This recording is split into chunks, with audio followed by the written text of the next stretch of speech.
मंगल भवनीय मंगलहारी, द्रमो दशरथ अजर बिहारी, दीन दयाल बिरद संभारी, हरहु नाथ मम संकट भारी। बोलो सियापति रामचंद्र की जय। श्रोताओं नमस्कार। आप राम कथा हर रोज सुन रहे हैं।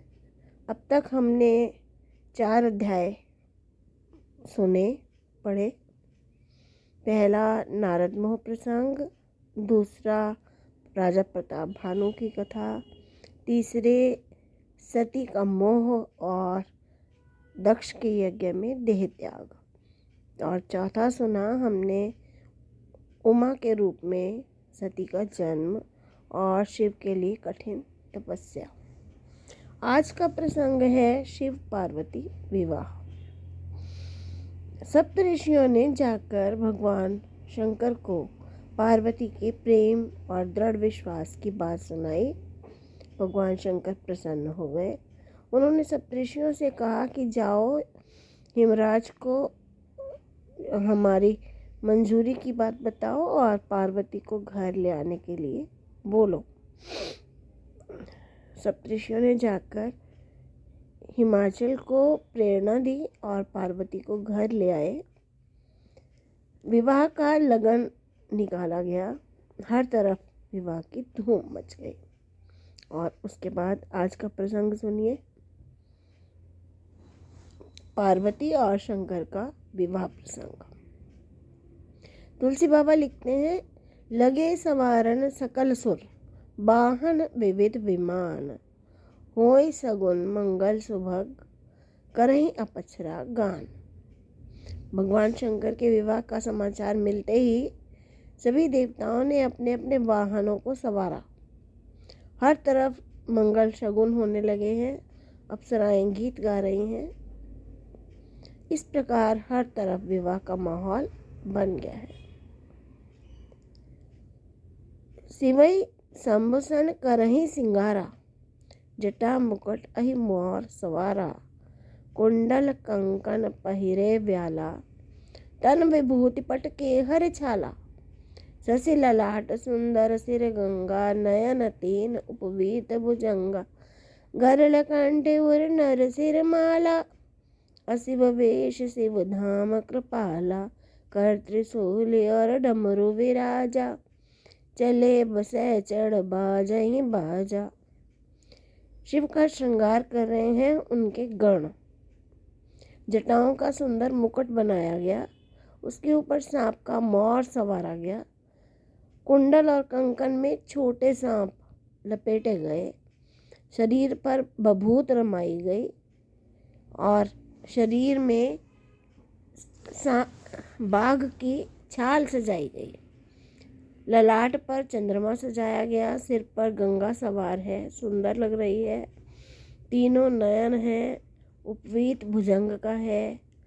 गले में कंठ है, गले में नर सिर माला है, हाथ में त्रिशूल है और डमरू है।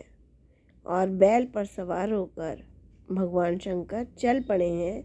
बाजे बजने लगे हैं। विष्णु ने ये सब देखा तो अपने देवताओं को बुलाया और कहा कि अरे पराये देश में हंसी कराओगे, अलग समाज बना के चलते हैं। भगवान शंकर मुस्कुरा दिए। उन्होंने अपने सारे गण बुलाए, भृंगी को भेजा और सबको बुलाकर विवाह की बारात में चलने के लिए कहा। वर्णन बड़ा सुंदर है। तन कीन को अति पीन पावन, को अपावन गति धरे, भूषण कराल कपाल कर, सब सद्य सोनित तन वरे, खर स्वान सुअर काल मुख गण वेश, अगणित को गने, बहु जिनस भेष, प्रेत पिशाच जोगी जमात, भरनत को बने। जस दूल्हा है तस बनी बराता। जैसा दूल्हा है वैसी ही उसकी बारात है। और हिमाचल ने बारात के स्वागत के लिए जो नगर बसाया है उसकी सुंदरता तो स्वर्ग से भी ऊपर है, सब तरफ खुशबू है। जगदम्बा जह अवतरी सो पुर बरनी न जाए। जहाँ स्वयं माता जगदम्बा ने अवतार लिया हो, उस पुर की शोभा कैसे बढ़नी जाएगी। रिद्धि सिद्धि संपत्ति सुख नित नूतन अधिकाय। इस प्रकार बारात पहुंची नगर में। लोग डर गए, डर कर इधर उधर भागने लगे। जो समझदार लोग थे उन्होंने कहा कि अरे डरो मत, ये भगवान शंकर की बारात है, इसको करो। लय अगवान बराते ही आए, दिए सभी जनवासु आए। सबको जनवासा दिया गया, सुंदर सुंदर भवन दिए गए। मैना आरती लेकर आई। पीछे सुमंगल गाने वाली औरतें गीत गाती आ रही हैं। और जैसे ही मैना ने भगवान शंकर को देखा, भाग भवन बैठी ते ही अति त्रासा, डर गई और पार्वती को गोद में लेकर रोने लगी। कस कीन वर बोराह विरजई तुम्हें सुंदरता दई। जिसने तुम्हें इतना सुंदर बनाया, उसने ऐसा पागल सा बोराया सा दूल्हा तुम्हारी किस्मत में क्यों लिख दिया। मैं तो पहाड़ से गिर जाऊंगी, आग में गिरकर जल जाऊंगी, समुंदर में जाके मर जाऊंगी, लेकिन तुम्हें उस घर में कभी विवाह नहीं करूंगी। तब उमा ने अपनी माँ को बहुत तरह से समझाया। नारद ऋषि भी आए। नारद ऋषि ने पार्वती के कई जन्मों की कथाएं सुनाई और हर जन्म में पार्वती के शंकर से विवाह की बात बताई। तब मैना प्रसन्न हो गई और इस तरह से जेवनार परोसी गई। भांति अनेक भई जेवनारा, अनेक प्रकार से खाना तैयार किया गया। सो जेवनार की जाए बखानी। उस जेवनार का वर्णन कैसे हो सकता है। सादर बोले सकल बराती, विविध भांति बैठी जेवनारा। जेवनार की अनेक पंक्तियां सज गई। गारी मधुर स्वर देहि सुंदरी, व्यंग वचन सुनावही, भोजन करहि सुर अति विलंब में, विनोद सुन सच पावही।